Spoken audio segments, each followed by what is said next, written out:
Greetings, fellow stargazers. It's time for what I'm going to start calling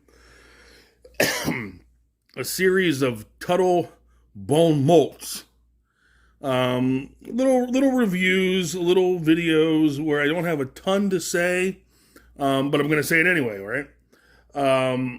What I'm talking about today is a nice little series that I literally just stumbled across called Perfect 10 by Dave Brink and Genuine Comics. As comic readers, as moviegoers, as consumers of any kind of entertainment, there's really three experiences we can have. Either something is what you thought it was going to be, you thought it was going to be great and it is, you thought it was going to suck and it does. The second experience is where something is worse than you thought. You were really looking forward to it, and oh my gosh, it's just the pits. And then the third experience is where something surprises you by really how great it is. Maybe you had negative views of it going in, or maybe, as in this case with Perfect 10, I didn't have any preconceived notions at all, so it just kind of unfolded around me. And I've got to say, this is one nifty little book. I'll get the obvious out of the way first. Perfect 10, it does invoke, either intentionally or otherwise, that old classic game from 15, 20 years ago, Perfect Dark, which I was a big aficionado of. So I had a little nostalgic trip down memory lane as opposed to a nostalgic trip down some other path. But what I really liked about it is I am historically anti getting front loaded with lore.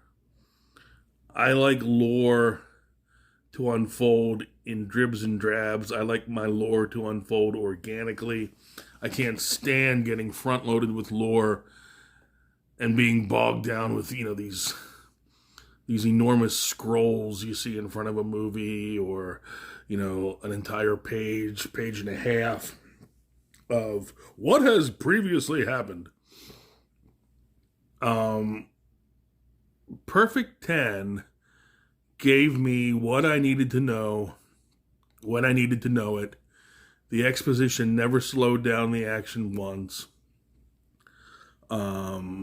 Once I started reading the book, I didn't feel like the action stopped moving until I closed the book and went on to the next issue. I was lucky enough. I got 3 right up front, so I was able to do a little mini. What do they call it? What do the kids today call it? A binge. I was ready to do able to do a little mini binge of Perfect 10.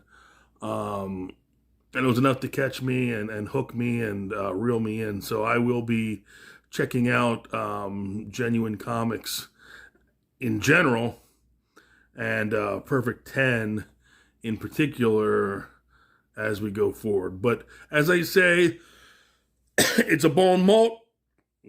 I don't have a lot to say about it other than it was great. I had a colleague of mine once named Steve Seitz, who would make fun of film critics who he said, quote, just scratched their asses and said, that was good. And he would spell the was W-U-Z, just to illustrate how dumb the critic was. But that was good. It really was.